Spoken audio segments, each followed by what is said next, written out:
Through a collection of original garments and accessories, Flash Woman provides powerful testament to this inward connection, this deep well of strength and beauty that has always been at the heart of Queensland, Aboriginal and Torres Strait Islander women.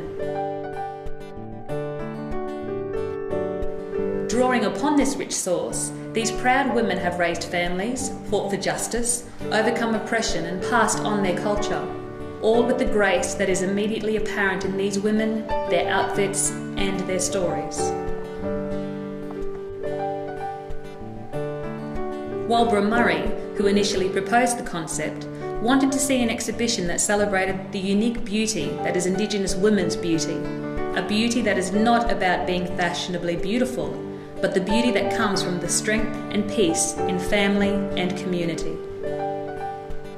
She wanted to celebrate the inner beauty that is expressed in the way women mother, the way women contribute to community, and is part of their cultural, spiritual, social and political being.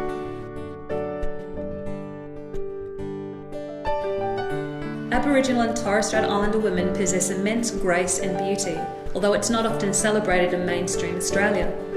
Indigenous Australian women have demonstrated a toughness to survive and a tenderness to inspire.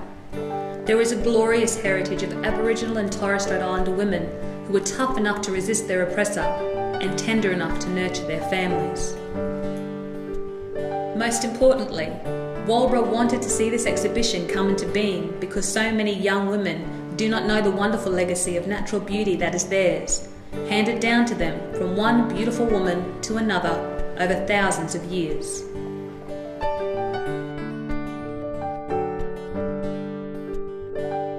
Jacynthia Ghee prayed non-stop that she would find a wedding dress that was silvery sky blue. When her boss at the time asked her to take some clothes back to Pat Washington's dress shop in Townsville, in a pile of clothes lying around, she finally saw it.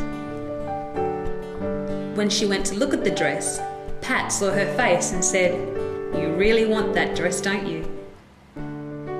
When Jacynthia's father saw her in the wedding dress, he said to her, "You look so beautiful today." When it comes to fashion and style, Grace Lee's mum has always been a big influence. Every year, she'd order a new hat from a shop in the Brisbane Arcade, especially for the races, and when the parcel arrived, they would open it up together. When Grace was at Cairns State High School, there was a subject called wearable art. It was while doing this subject that she started thinking seriously about pursuing a career in fashion design. Grace uses weaving, coupled with the lino cut printing method, which is also common in the Torres Straits, as a basis for her graduation collection. She would like to think that her designs are her own take on an ancient artistry.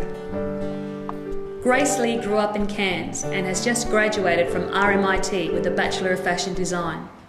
This year she was awarded the prestigious Student Designer Award from the Melange Productions in San Francisco.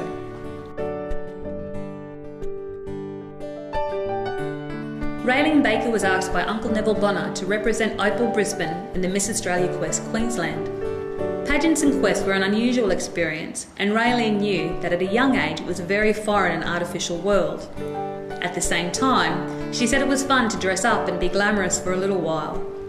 The 1960s and 1970s were a difficult period, and the experience was uplifting, as opportunities were rare back then. When Raelene entered the Miss Opal Quest, she was in her third year of a ladies' hairdressing apprenticeship in Brisbane. Raelene's hair and makeup were done by the girls at work, and they were so excited for her, it made her feel special and flash. Raelene Baker is the eldest of 6 children. She is the Principal Indigenous Advisor for Arts Queensland and has worked across government and Aboriginal and Torres Strait Islander affairs for many years. She is also the proud mother of 4 sons. Juliette Knox has always had her own sense of fashion and never really conformed to fads or on trends. At the last minute, Juliette had to step in to model the Uluru dress in a fashion shoot. Now Juliette confesses she is not a model and felt very self-conscious. However, by the end of the shoot, she didn't want to take it off. Juliette really connected with this dress, its beauty, its power, its connection to Australia, and its celebration of our Indigenous culture. She firmly believes this dress has a little bit of magic weaved into it, as it certainly stirred something in her soul. At the end of the photo shoot, the designer turned to Juliette and said, "This dress was made for you."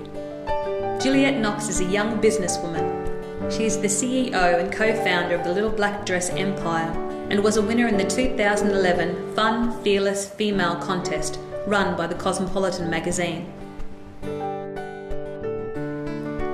The items in this exhibition are a personal reflection from 15 wonderful black women and their families. Each item has its own story, its own memory, and its own connection to a special place in their hearts. These items reflect a deep connection to identity and their place in this country. The women profiled in this exhibition know who they are. They know where they've come from. With the guidance of their elders, they know where they are going, leading the way for Indigenous and non-Indigenous women of Australia as beautiful, strong and flash women.